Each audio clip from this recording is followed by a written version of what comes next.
friends, welcome to Secret of Samayal. இன்னைக்கு நம்ம பார்க்க போறது ரொம்ப இன்ட்ரெஸ்டிங்கான ஒரு ஸ்நாக் ரெசிபி. இது வந்துட்டு சிக்கன் குர்குரே.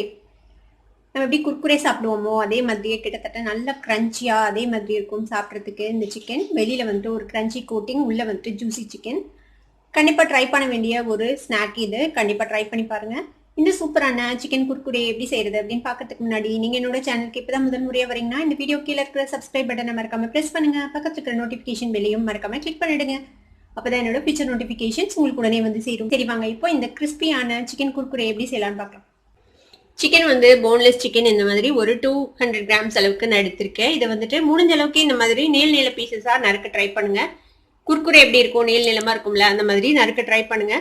முடியலையா கொஞ்சம் சின்னதாக போட்டுக்கலாம், உங்களுக்கு எப்படி வருதோ அந்த மாதிரி போட்டுக்கலாம். முடிஞ்ச அளவுக்கு நீளமாக போடுங்க, அப்போ வந்து அழகா இருக்கும் பார்க்கறதுக்கு. இப்போ இதில் வந்து 1 டேபிள் ஸ்பூன் அளவுக்கு பூண்டு வந்துட்டு இது மாதிரி தட்டி வச்சிருக்கேன். இப்போ இந்த பூண்டை வந்து இதில் சேர்த்திடலாம். இது கூட ஒரு 1/4 டீஸ்பூன் அளவுக்கு பெப்பர் பவுடர் சேர்த்திக்கோங்க.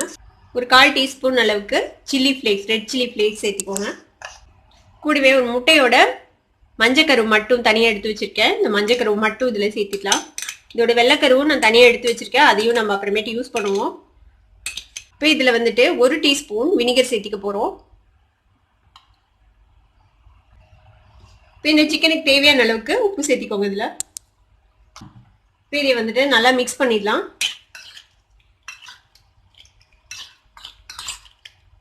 இப்போ நல்லா மிக்ஸ் பண்ணியாச்சு. இதை வந்து மிக்ஸ் பண்ணதை எடுத்து நம்ம ஃப்ரிட்ஜில் ஒரு 1 மணி நேரம் மினிமம் வைக்க போகிறோம். மினிமம் 1 மணி நேரம், மேக்ஸிமம் 2-3 மணி நேரம் நீங்கள் வைக்கலாம். இப்போ ஒரு பவுலில் 2 டீஸ்பூன் அளவுக்கு மைதா மாவு சேர்த்திக்கோங்க. 2 டீஸ்பூன் அரிசி மாவு சேர்த்திக்கலாம். 1 டீஸ்பூன் கார்ன்ஃப்ளவர் பவுடர். இது வந்துட்டு ரவை, 1 டீஸ்பூன் அளவுக்கு ரவை சேர்த்திக்கோங்க.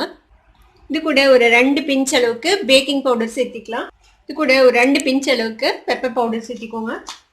ஒரு பிஞ்ச் அளவுக்கு உப்பு சேர்த்திக்கலாம். ஒரு எக்கோட எக் ஒயிட் எடுத்து வச்சுருக்கேன். இப்போ இந்த எக் ஒயிட் இதில் சேர்த்திடலாம். இப்போ இதை வந்துட்டு நல்லா மிக்ஸ் பண்ணி ஒரு பேட்டராக நம்ம வந்து ப்ரிப்பேர் பண்ணிக்க போகிறோம். இது கூட தேவையான அளவுக்கு நம்ம தண்ணியும் மிக்ஸ் பண்ணிக்கலாம். கொஞ்சமாக தண்ணி மிக்ஸ் பண்ணிக்கோங்க. இதில்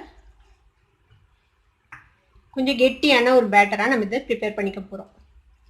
கிட்டத்தட்ட ஒரு பஜ்ஜி மாவு மாதிரி, இது மாதிரி ஒரு கன்சிஸ்டன்சியில் நம்ம வந்துட்டு பேட்டர் ரெடி பண்ணி வச்சுக்கணும். இந்த மாதிரி ரொம்ப தண்ணியாகவும் இல்லாமல் ரொம்ப திக்காகவும் இல்லாமல் இந்த மாதிரி ஒரு பஜ்ஜி பேட்டர் மாதிரி இருக்குது. டீப் ஃப்ரை பண்ணுறதுக்கு வந்துட்டு ஒரு கடாயில் எண்ணெய் விட்டு வச்சுருக்கேன். இப்போ நம்மளோட சிக்கன் வந்துட்டு மேரினேட் ஆயிடுச்சு. நல்லா ஒரு 2 மணி நேரம் பக்கமாக இது மேரினேட் ஆயிருக்கு. இந்த சிக்கன் என்ன பண்ண போறோம்னா இந்த பேட்டர்ல வந்துட்டு டிப் பண்ணி நம்ம எண்ணெயில போட்டு பொரிக்க போறோம். பஜ்ஜி போடுற மாதிரி தான் கிட்டத்தட்ட. இப்போ ஒரு சிக்கன் பீஸா இந்த மாதிரி இந்த மாவுல வந்துட்டு டிப் பண்ணி இந்த எண்ணெயில போட போறோம்.